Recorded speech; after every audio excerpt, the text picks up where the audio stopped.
From Wish TV and the All Indiana Podcast Network, this is the News 8 Daily 8 Podcast, a Wish TV News 8 update. Hi, this is Hannah Mordeau, and this is a special edition of your Daybreak Drive-In and the News 8 Daily for Monday, September 22nd. Officially, the first day of fall. It arrives with cooler weather and a little bit wetter, too. Expect showers and thunderstorms today, highs in the mid-70s. Looking to throw, has time, throws it out of the backfield, it's intercepted. Kenny Moore is going to go to the house. A pick six right out of the gates. The Colts started hot against the Titans with Kenny Moore's interception return for a touchdown, and they did not let up. Colts beat the Titans 41-20. Team is 3-0 for the first time since 2009. Jonathan Taylor rushed more than 100 yards for the second straight week, and Daniel Jones is cementing his status as quarterback. Our Angela Morian was in Tennessee and caught up with the team. For the third straight week, the Indianapolis Colts have put on a masterclass on how to win in the NFL. The 21-point victory over the Titans keeps the Colts perfect, which could be surprising for some, considering Indy was in the middle of a quarterback battle just a month ago. Head coach Shane Steichen never had any doubt that his team could be right here on the top of the AFC South. When you go into a season, obviously there's the outside noise, but in our locker room, our guys knew, what we had and the way we went about our business all through training camp and off season. And it's about going out and executing and playing together for one another. And our guys are doing that right now, and we got to continue to do that. Something that's impressed me here, I think we got a smart football team and a lot of guys who can handle information and kind of know what to expect going out there and then execute. And I think when you have smart guys, you're able to continue to tweak things later in the week. Coaches do a really good job. Hey, let's make this little adjustment here or that, and guys pick it up well and execute it. It was about us. Today was just an opportunity for us to play our brand of football. Offensively, be efficient and take care of the ball. Defensively, play physical, execute and take the ball away. So, and then we even got a punt in today. So, congratulations to Rigo. So, I think it was just a complete team win, and we just got to continue to build on it. Honestly, we're not really worried about what everybody else is saying. I mean, it's like we've been talking about, just going 1-0 each and every week, and just being process driven instead of result driven. What confidence does this give you guys heading into the rest of the season? It's huge. It was our first road opponent, our first test, a division opponent, so it doesn't really get much tougher to know. So being able to continue to sustain that and have a game like that early is really a confidence booster. All the celebration has a little bit of injury concern mixed in. Both receiver Alec Pierce and cornerback Kenny Moore left in the second half. Pierce in concussion protocol, Moore with a left calf injury. That Moore injury, one to keep a close eye on because the Colts cornerback room is already quite thin. They have to head to LA next week to play the Rams and try to stay undefeated through week 4. In Nashville, I'm Angela Morian for Wish TV and WishTV.com. The Fever are on fire, now in the lead of the WNBA semifinal series. Team beat the number 2 seed on the road. Kelsey Mitchell once again led the Fever in scoring with a game high of 34 points against the Aces in Las Vegas. Fever cruised to an 89-73 win. Head coach Stephanie White talked about how resilient the injury-depleted team is. They're champions for a reason. We knew that they were going to make runs. They made a big one in the third, and we responded with a big one. I'm proud of our team. To come in here and to be able to steal this one was big for us. Game 2 of the best-of-5 series is tomorrow night in Vegas. Tip-off is at 7:30. Here in Indianapolis, police are searching for a shooter after Saturday night gunfire left 2 people dead and 5 others injured. Police say it was one of 5 separate shootings that happened between Saturday evening and Sunday morning. News 8's Garrett Berquist talked to a witness. A lot of people are getting hurt now just trying to go out and have fun. And it's just over petty reasons. Like, you're going to find out later in the story it was over something really petty and no motive at all to throw your life away like that. Victoria Holmes was driving home Saturday night when she passed the scene of a shooting at this shopping center on Georgetown Road.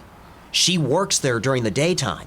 And then they had that blocked off by the time I got out the gas station, so I had to find a whole nother way. I'm just happy and I thank God that I wasn't around, when it happened, because anything could happen to me. The shooting had happened a little after 10:30. 3 people were wounded. So far, police don't report any fatalities from it. Officers say they arrested 21-year-old Carlos Eduardo Contreras.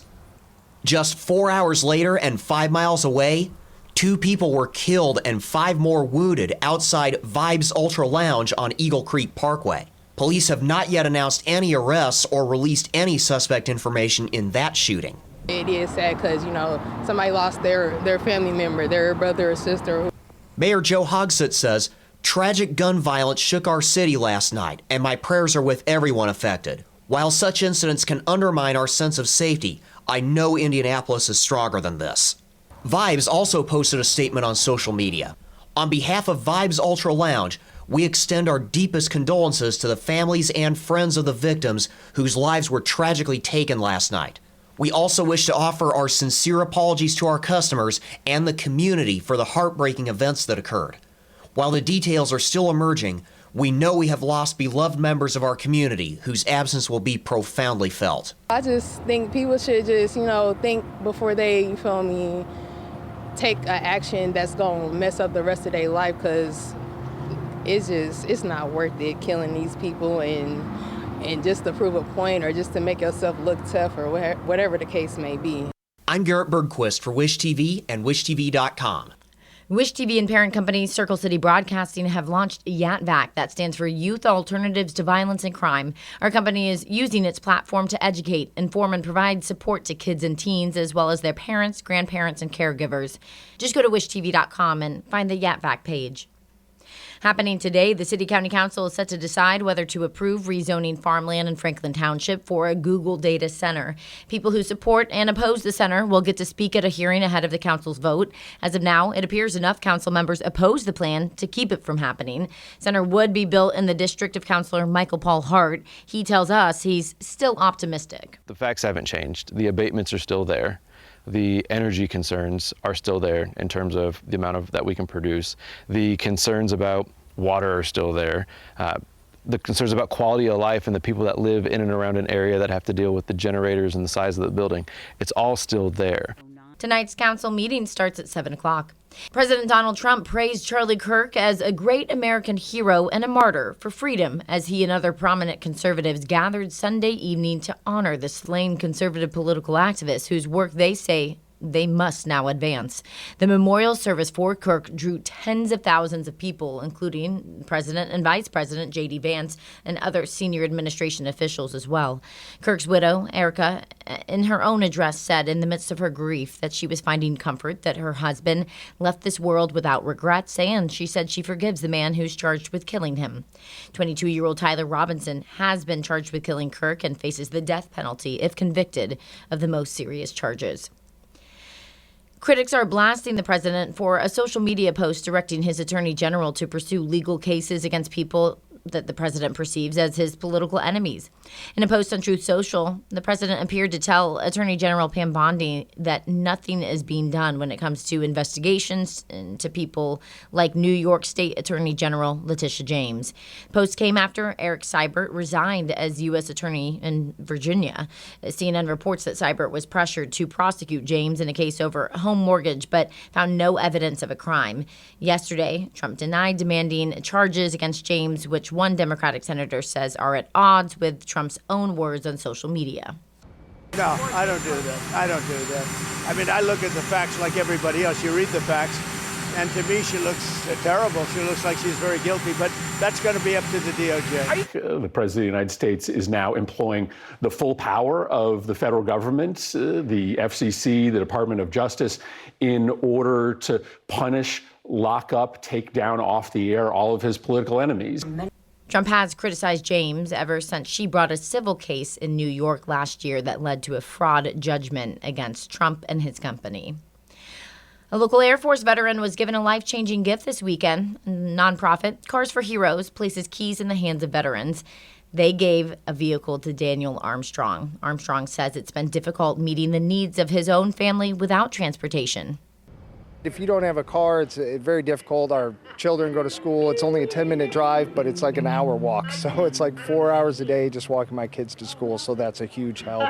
And plus, our son has a medical condition, so doctor's appointments and things like that. It's going to be a really, really huge help for us. Cars for Heroes was featured on Lifestyle Live last week. To find out more about the organization, you can go to wishtv.com.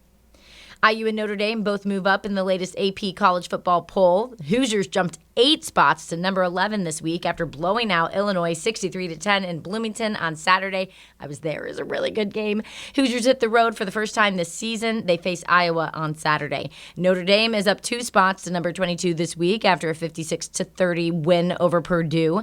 Irish will be in Arkansas on Saturday.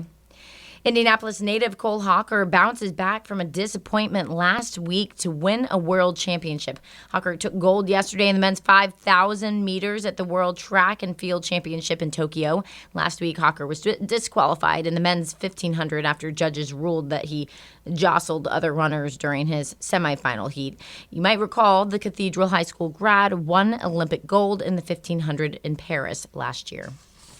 54 cars made it onto the oval for yesterday's endurance race at the Battle on the Bricks. News 8's photojournalist TJ Whitmer brings us the sights and sounds from the track and from fans who saw their first Battle on the Bricks.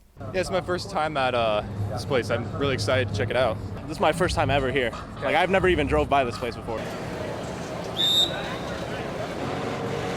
I'm in the motorsports capital of the world. I saw that the race was this weekend, so I figured I'd pop in. I'm a student at IU Bloomington, and I just found out the race was this weekend, so I was like, screw it. Got a ticket, got a bus, and then now I'm here.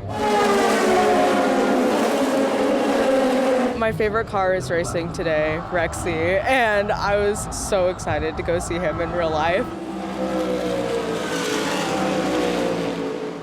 I can get in here with like a $50 ticket and see like up close and personal the things, so I definitely feel like more of a VIP.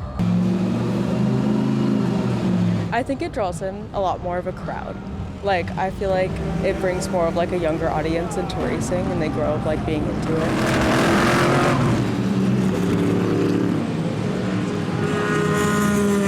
I mean, I saw one driving by and it already gave me like goosebumps, so I'm not gonna be sure what's gonna happen. This has been your News 8 Daily and Daybreak Drive-In. From Wish TV, I'm Hannah Mordo. Watch us on Wish TV and wishtv.com. This is the News 8 Daily 8 podcast, a Wish TV News 8 update on demand. For even more, on demand and on the go. Connect with Wish TV on Facebook at wishtv.com and on the free Wish TV mobile app.